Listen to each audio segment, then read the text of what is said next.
It's our honor to pray with you, to hold you in prayer, to hold others in prayer, needing or wanting assistance, and those who do not.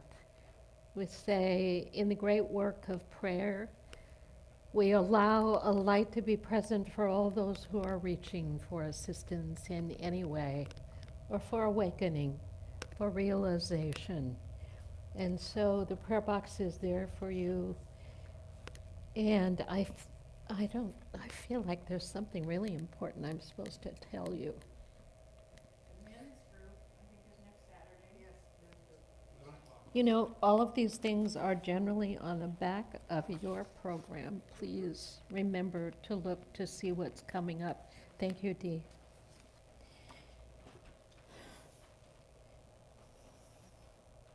There's something I'm forgetting that's really important this morning.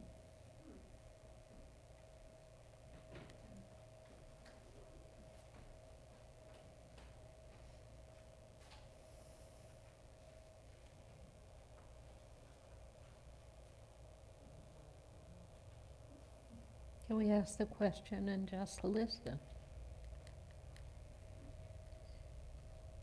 How often do we stop and say, Spirit, I'm listening. I'm just listening. Holy Mother, Divine Father, spiritual masters, teachers, great ones, I'm listening. What would you have me know? What would you have me see?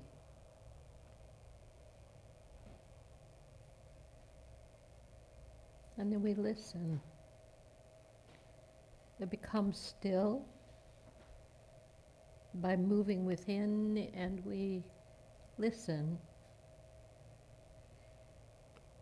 And perhaps the response is, I don't hear anything. It's generally because we're too focused on an answer. Maybe the answer is a moment of peace.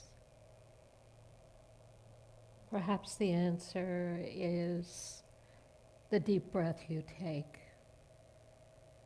Perhaps an answer is something more symbolic, a symbol, a feeling, a knowing.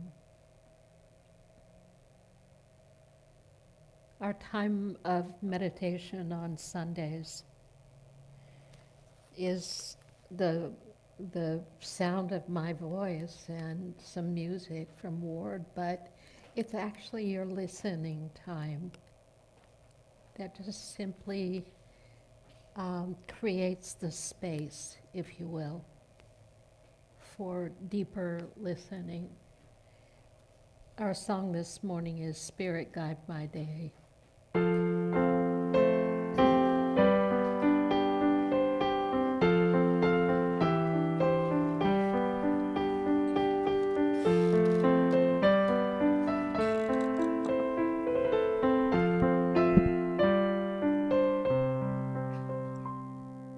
Spirit, guide my day, all I do and say, every step I take. Spirit, guide my day. Spirit, shine in me, illumine all I see, interpret all to me. Spirit, shine in me. Spirit, fill this place. Christ in every face. Channels of your grace. Spirit, fill this place. Spirit, guide my day.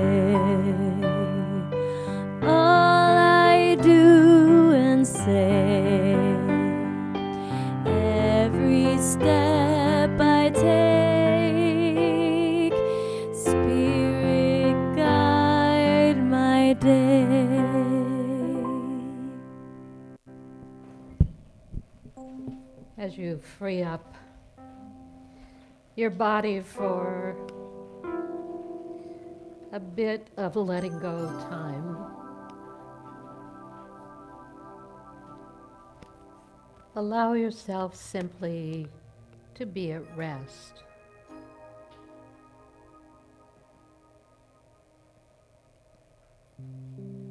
To be at rest.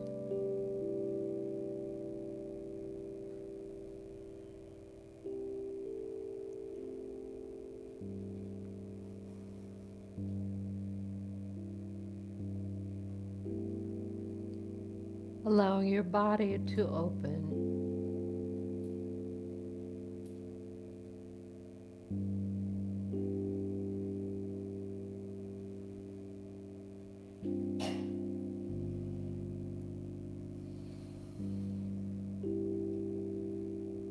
And your breath.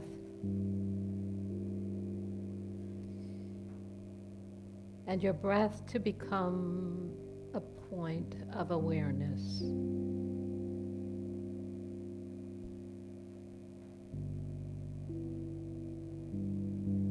Follow your breath.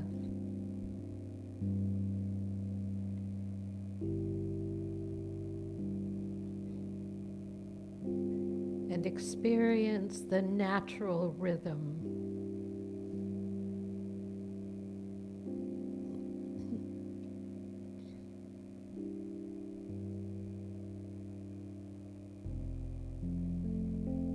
Watch your breath.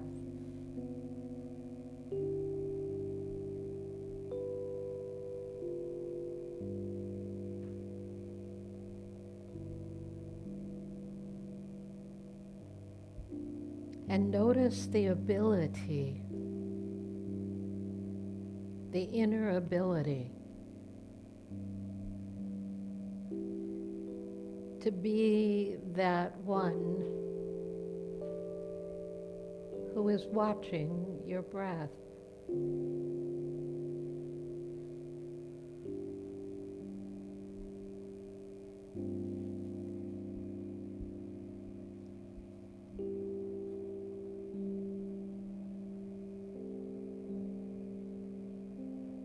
Who we say is the witnessing, the watching.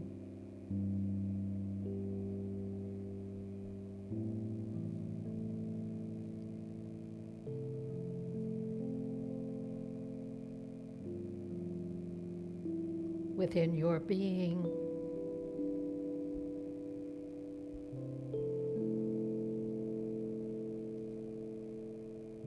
Within the sacredness of your being.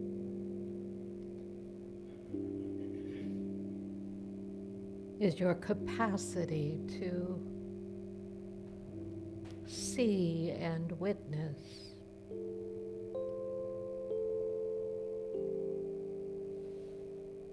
You can witness your thoughts and ask, who is it witnessing? Who within me is seeing?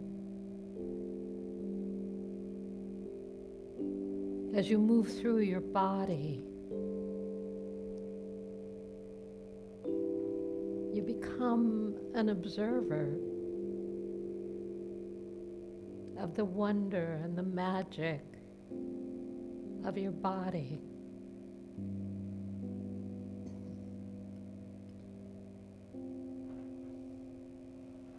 The beating of your heart.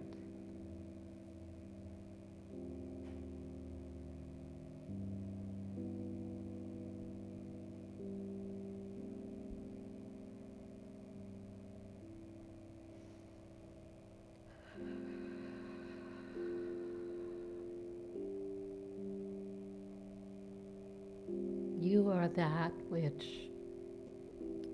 sees and knows.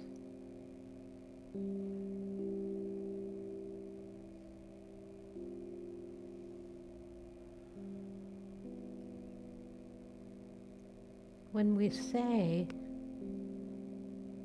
become aware,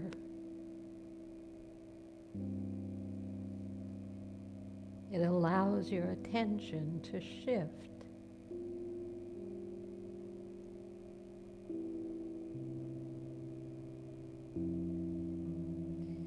And when we say, go more deeply within,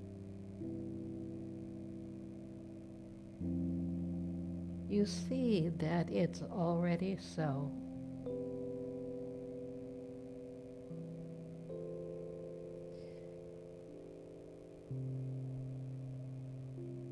Spirit, guide my way.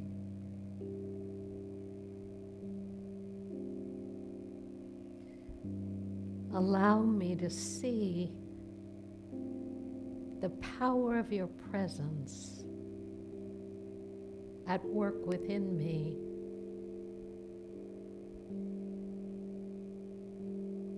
The magic and the wonder and the power of your presence.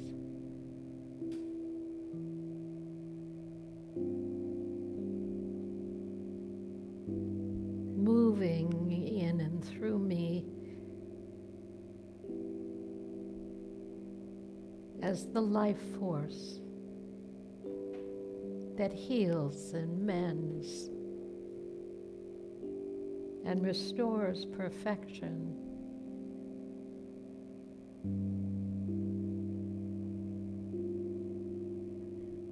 I watch my breath and I see your presence in my breath.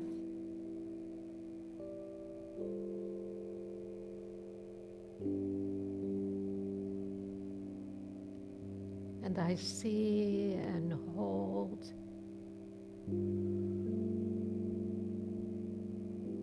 a great peace flowing in and through, filling me with light.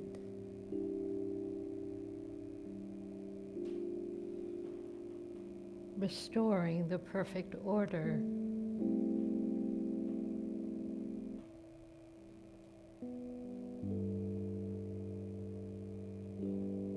I see that power as it moves through me. My impetus, my ability to move and move forward and become ever more.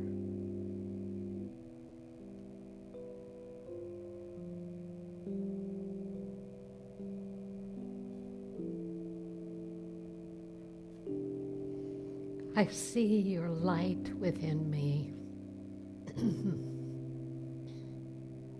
And I feel and see the movement that brings clarity to all that I do.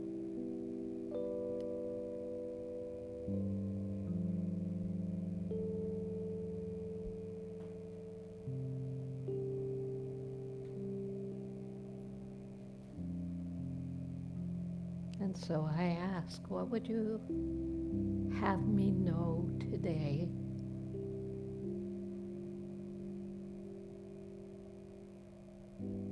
What would you have me be or do?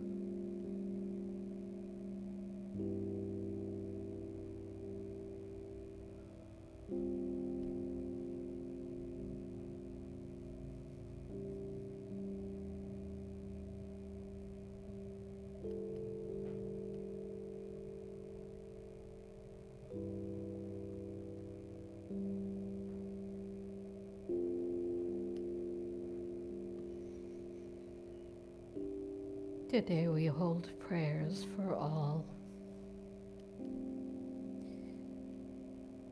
We offer our wide open hearts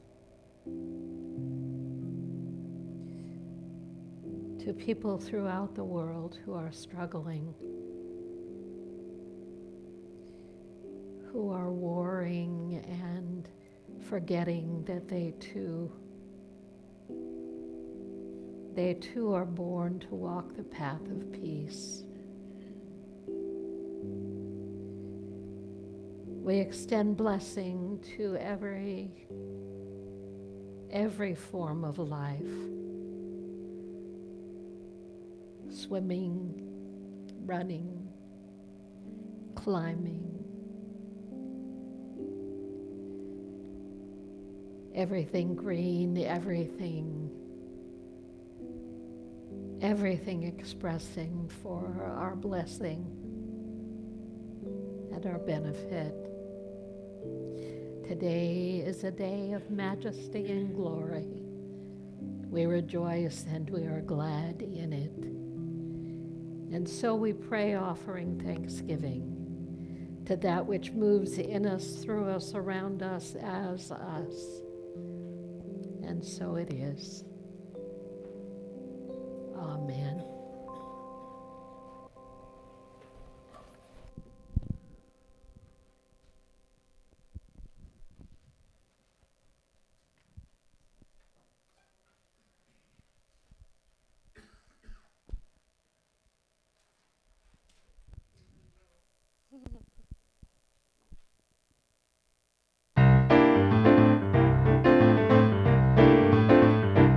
I'm not worried about tomorrow. Today I declare freedom from yesterday, mistakes of the past. Today all things are made brand new.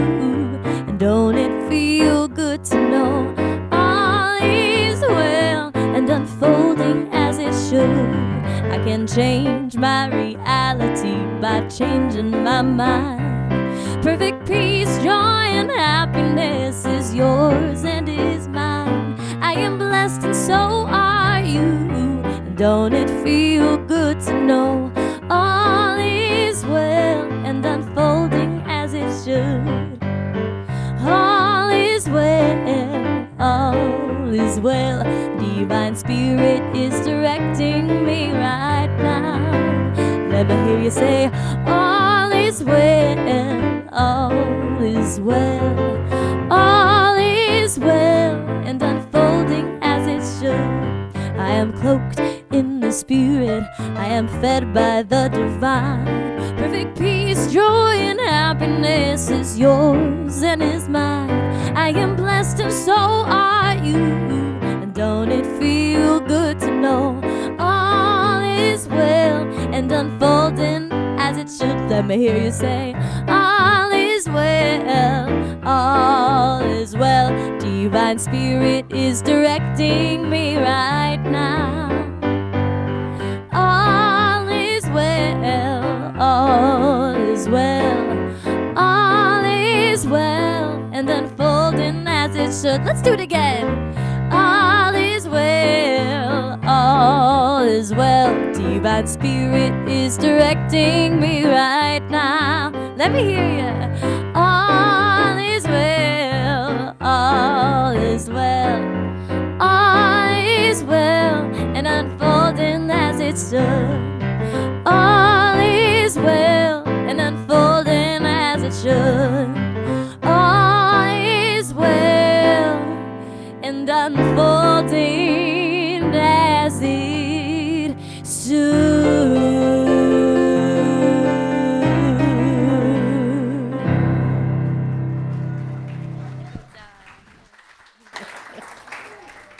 Thank you, Ireland. Thank you, Ward. Thank you, Andrew. Thank you.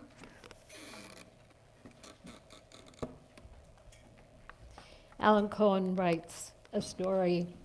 One morning, Eve decided it was time to clean her fish bowl.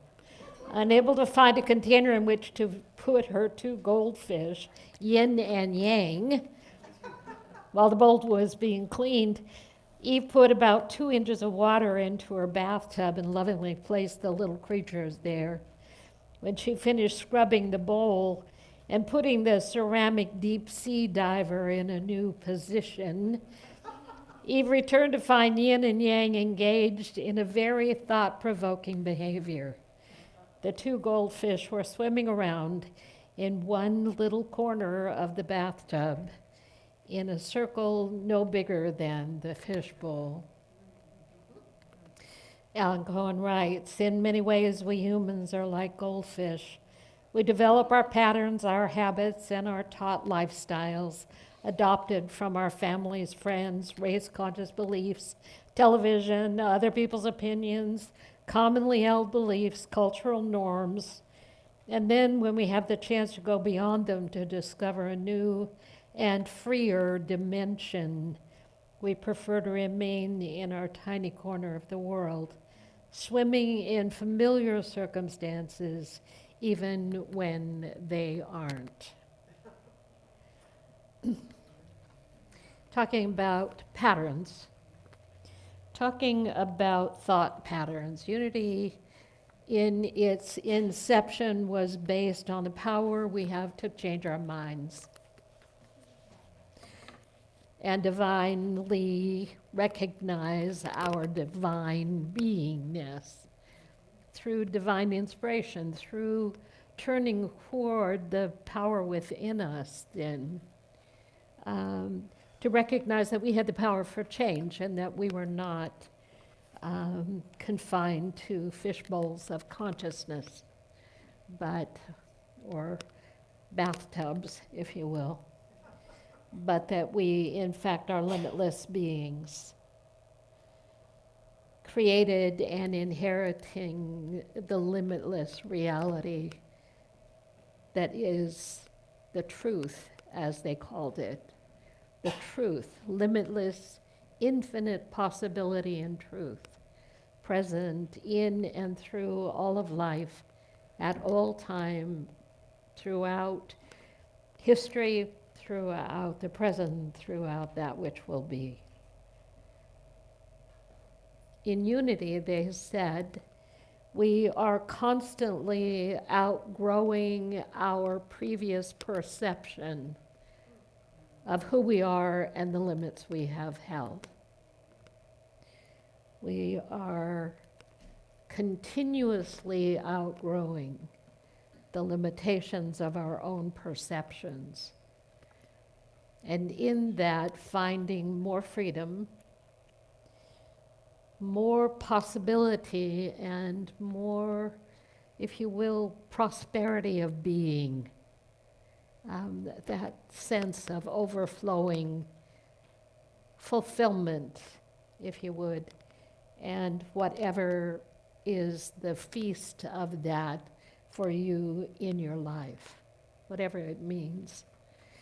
They set to work, the Fillmores, Papa and Mama, set to work trying to communicate with people what they had witnessed and experienced in themselves, and discovered that words are subject to translation, our own translation, in keeping with our patterns of thoughts and the ways we see and think about things, and that we are consistently generating new patterns based on old models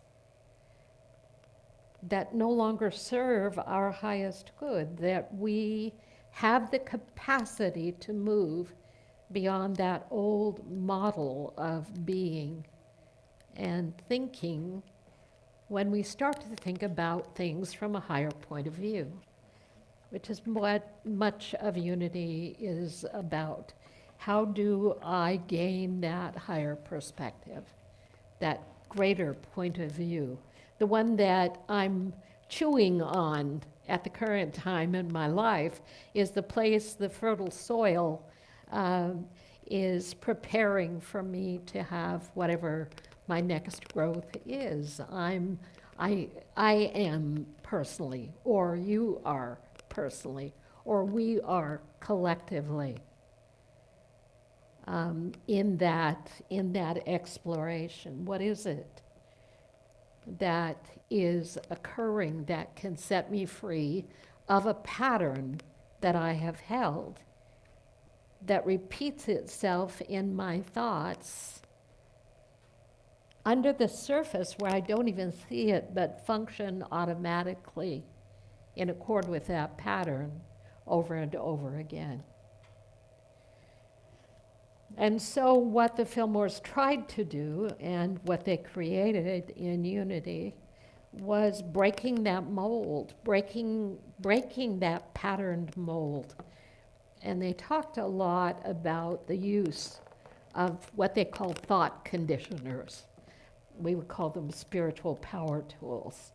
What is it that a person can utilize in their daily lives that will allow them to experience the power and the personal, not just transformation, but transfiguration of consciousness? What can open us to this light presence, this, I don't even want to call it a presence, this transfiguring light of being. And some of the tools they adopted were powerful at uplifting the intellect, but not necessarily the interior of consciousness. Great for mental science, the intellect, but not necessarily. Although in the one who wanted it, they would take it deeper and experience that transfiguration at a deeper level of being, coming to see and know the incredible and extraordinary spiritual nature of our being and our lives. And they never stopped. The Fillmores never stopped teaching, believing, practicing, so the ideas would drop from the intellectual level into the depth of consciousness and become ways of living rather than just more ideas floating around in a universe of too many thoughts and too little abundance, if you will. The dedication of that has continued on through time, and I went back to Lessons in Truth, which was not, it was written by Dr. Emily Cady. And I began reading Lessons in Truth again. So know how many years I've been a student of Unity. So 1972, 1971, 72, the early days by my plunge into new possibilities about who I could be, who I wished I was, who I began to see in a different light. And a lot of the ideas didn't make sense to me in the early days, but they do now in a different way. And I go back and I read them, and I think, oh, I thought I was so smart to find new ways to express and see these things. And now I see that these basic truths are the highest truths in many ways about our divine possibilities. So the lesson title this morning is The Undertow. I don't know why I just became fascinated with that word, the undertow. And it was like, oh, I get it from a metaphysical place that may not be scientifically based, but I get it. The undertow is that which keeps pulling me back into old states of thinking that your feet go out from under you and there you are back in some limitation-based idea, thought, fear, whatever it might be. The Fillmores called it error consciousness, ERROR, error consciousness, false consciousness. The undertow is that energy in many ways of false consciousness, false states of ideas and thinking that we've held for however long we've held them. And now they show up in our lives as all of these things. It brought me to remembering a trip to Zihuatanejo, Mexico years ago. And the waves there, we were in a little boutique hotel out on the beach, and the waves were mammoth. They were just massive waves. And when they hit the beach, it sounded like some major traffic collision. I mean, it was just unbelievable noise. You could hardly sleep because the waves on the beach were so powerful. And I sat and watched the waves and sat and watched the waves and saw the people and the kids and everybody on the beach. And then one afternoon, it looked like things had settled, and I thought, oh, I'm hot, and I'd love to get out there and just get wet and feel the ocean. And things seemed to be really still, and there I was, and all of a sudden, the sand started to be sucked out from under my feet. The water, any water there had been, was suddenly being sucked out while this ginormous wave was coming over, and it was impossible to run out in the sand and the pull of that. I got swept into the center of this ginormous wave, upside down, inside out, swimsuit half off, just completely swept away by the power of this thing. And not a strong swimmer. So not feeling confident about being that consumed. Pulled back, pulled down, inside out, tumbled, and ended up on my knees in the sand thinking, gotta get out, gotta get out, gotta get out, gotta get out, gotta get out, gotta get out, gotta get out, when the next wave hit. And I'm still here, so apparently I didn't drown. Could have been, but didn't. In fact, the best thing you can do in an undertow is to pause, allowing the water to tumble you around. Yes, and then once you've oriented on where the surface of the water is, swim upward like you can, right? It can help us swim upward at an angle away from the beach. You don't know where the beach is. The critical thing, then, it says, is to swim steadily upward until you break the surface. Now we're going back to patterns of thought. The critical thing is to swim steadily upward until you break the surface. You can then take a deep breath. In most cases, you should be able to swim slowly back to the beach. Swim steadily upward until you break the surface. These old thought patterns are like undertow. They sweep you into a state of upheaval, turmoil, inside-outness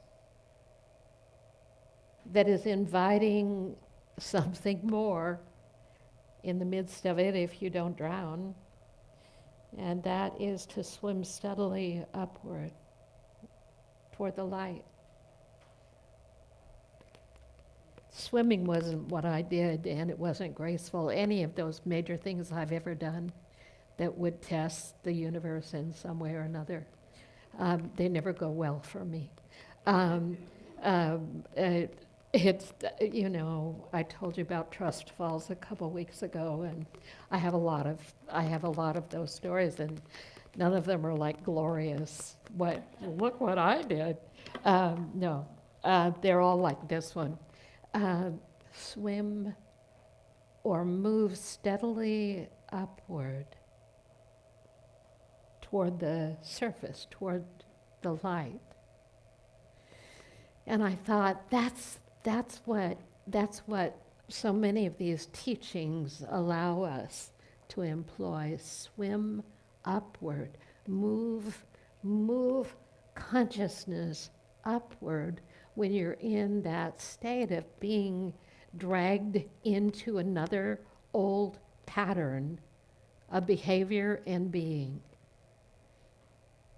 The ones that live most close to our light source are the ones that repeat themselves over and over and over again. And we believe it's about a something or a someone or a somewhere. And the reality is, in the depths of our being, closest to the light are these belief structures that have an undertow. When you touch one, it's because you're about to move upward, if you will, not be drowned in it, but to move upward in consciousness in a way that lifts you out of the current of that pull. And it's like that. It's the current, that's how it feels, of a pull down into those belief structures that are the most common in us. The shames, the vulnerabilities, the insecurities, the angers, the jealousies, the resentments, the unforgiveness, the this, the that. Those are composites. Those are not individual aspects. They're composites of our belief in separation. Those elements, we pull them out. Here's an anger, and there's a resentment, and here's jealousy, and then we've got some of this and some of that, and the experience of that is actually a composite of one element in consciousness. And it's the belief in separation. It's the belief, that strong belief that we have fed over and over and over again, that we're separate from our good, we're separate from our support, we're separate from the substance and the prevailing life force that is our true inheritance and our true reality. And there it is. We've read it, we've heard it, we've seen it, but most of all, we've been sucked in by it so many times, with the suffering and the pain that goes with it. Let me say, oh, here, let me fix my suffering. But there's a whole other thing going on here, and it is, let me apply what I know to be most true in the face of this experience, that I might begin to not detach, but transfigure that belief structure. The one we always deal with from birth to the leaving day, and I don't know beyond that, is this issue of my good lives somewhere other than where I am. And that which has power and control has chosen to make me miserable. The Fillmores used the tools of affirmation and denial. They took them directly from the greatest teachers of that time, who were very pure consciousness students. They knew their work, and they knew to get into those interior places where our patterns live would require a shift in consciousness that could come and would come if we would consistently allow ourselves to eat the truth, to partake of a divine reality over and over and over again. And one of the first ones was learn to say no. It's not true. Whatever I'm thinking, I am basing it on something outside myself, usually, and believing that it's true because it's there, thus it must be true.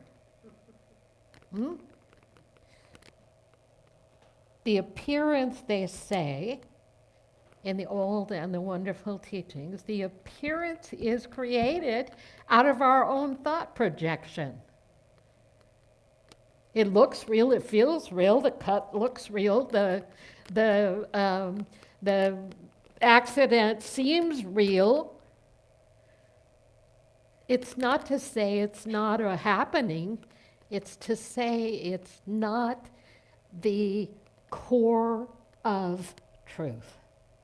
It's not the core of your being. It's not the truth because it has no enduring power except the one you give it. So they looked at condition, they looked at circumstance, they looked at all kinds of reflections of that, and they said, you know, primarily you make up everything you live. You make it up. Why not make up something great? Why not make up something powerful? Why not move towards something that empowers you from the deepest place of your being, instead of more stories you tell yourself to keep yourself in the prison of your own mind and call it suffering? And when they began to teach those ideas to other people, that we could say that something is not true as we see it, but has within it the core of that which is transformational or transfiguring or growing, learning, unfolding, we could find our freedom in that.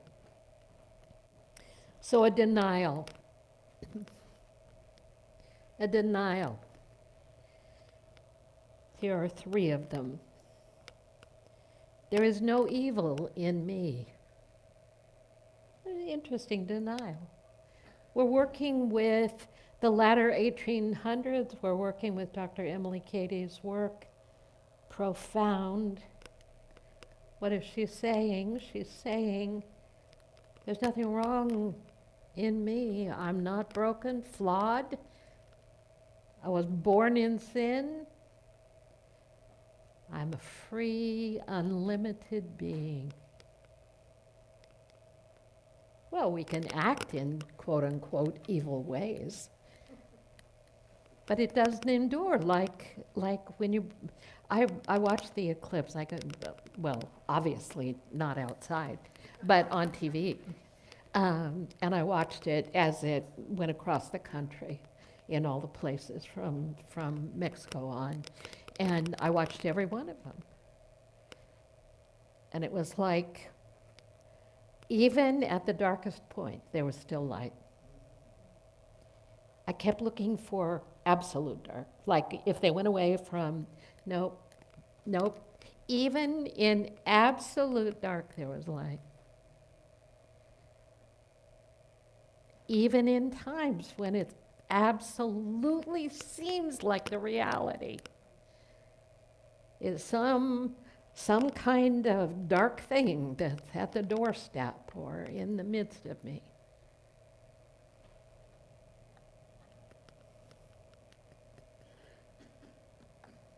Light always wins. swim toward the light as quickly as you can. Swim toward the light. The story has no power to endure without my continuance of the pattern that supports it. Here's one. There's no absence of life, substance, or intelligence anywhere in me. There is no absence of life, substance, or intelligence anywhere in me.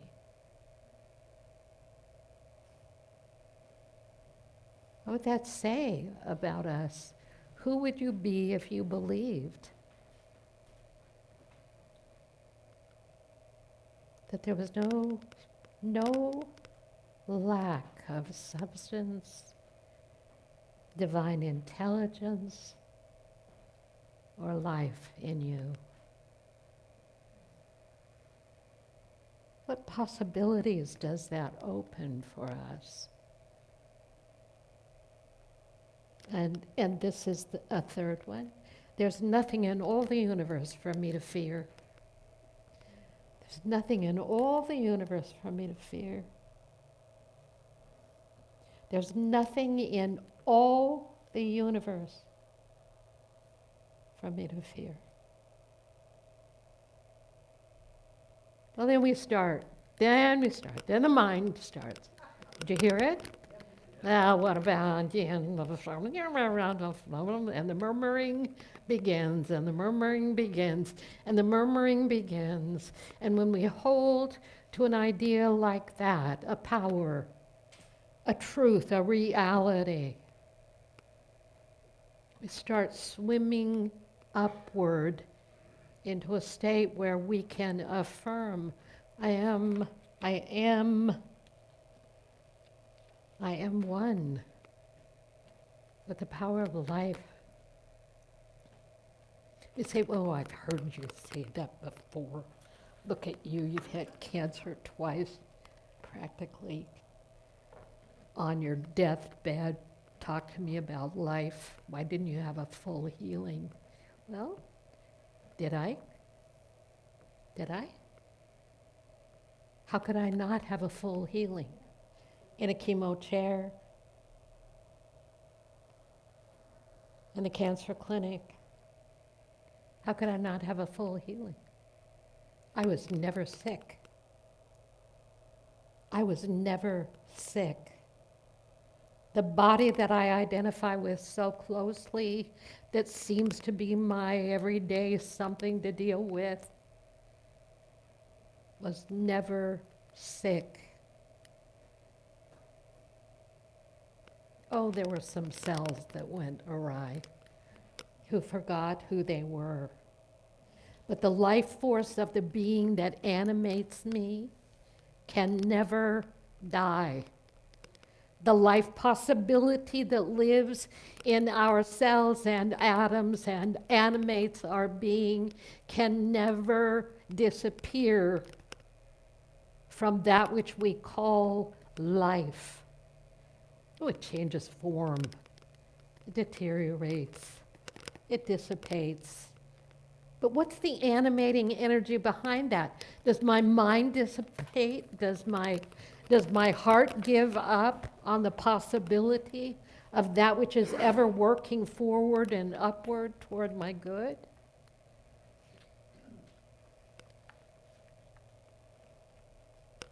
It seems to be such a big deal, these things in our life that we expand and get stuck in and glued into and can't get out of. They seem to be such a big deal until we step back, take a look at them and say, it's the truth. It's the truth. I'm a child of God. I don't inherit bad relationships. Well, what happened? Now we have a story. I'm a child of God. I don't inherit sickness, she said. The denial. I don't inherit sickness. I am filled with a life that is unveiling itself for me every day as possibility. Does it mean things won't happen? To say, this is not the truth. That is not the truth. That story is not the truth of you or your life or your experience or the circumstance. It's simply the details of a story that has come to what pass. The undertow. The undertow that sweeps us away is the moment when we allow ourselves not just to be in water over our head. That's not a bad thing. That'll turn you around and right side up again.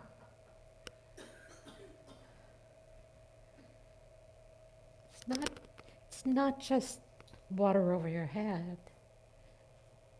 It's the reality of that which goes on in a way that is inescapable, that we can say, I am a child of God.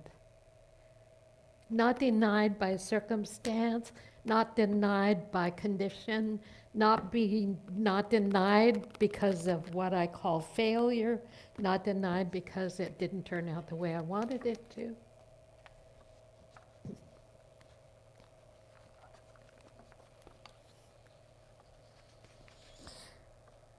I'm a child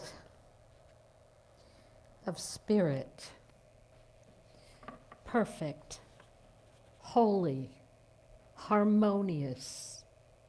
I am a child of spirit, perfect, holy, harmonious. Nothing can hurt me or make me sick or afraid, for I am spirit. I manifest my real self now. I manifest my real self now. I am spirit, perfect, holy, harmonious. Nothing can hurt me or make me sick or afraid, for I am spirit. I am spirit. You are spirit. I manifest my real self now.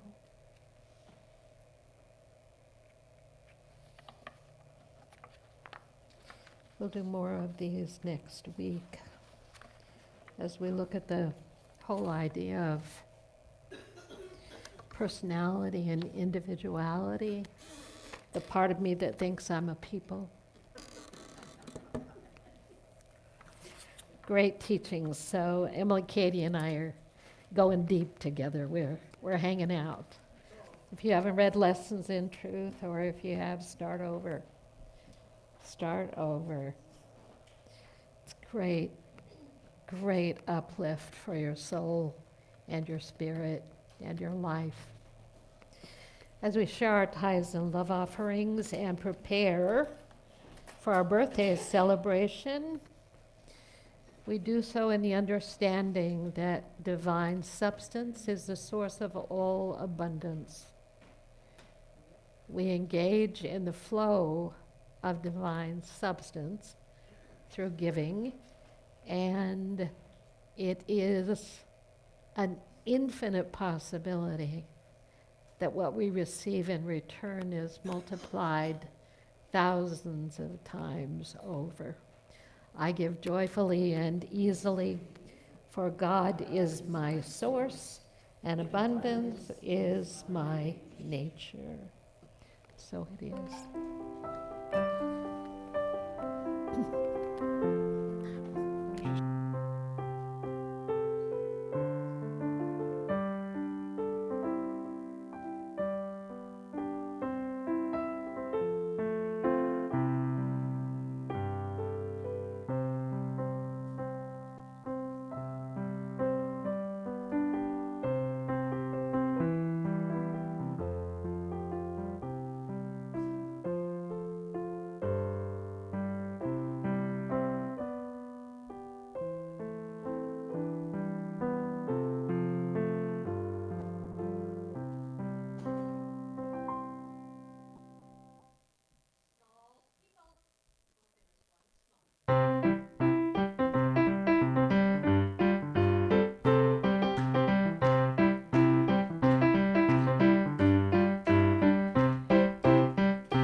Gummy?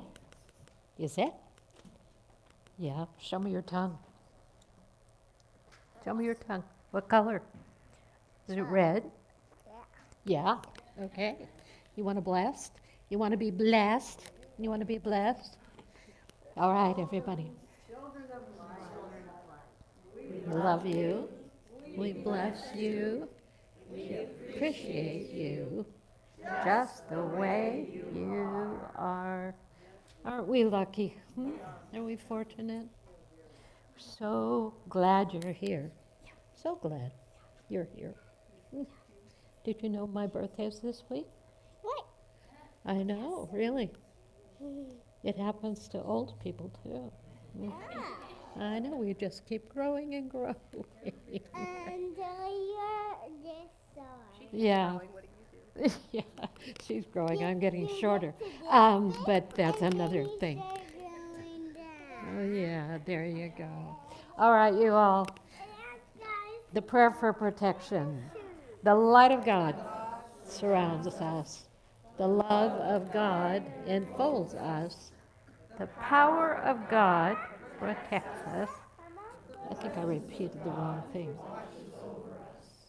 Wherever we are, God is, and all is well. Let's stand and sing our peace song together. And stay for cake.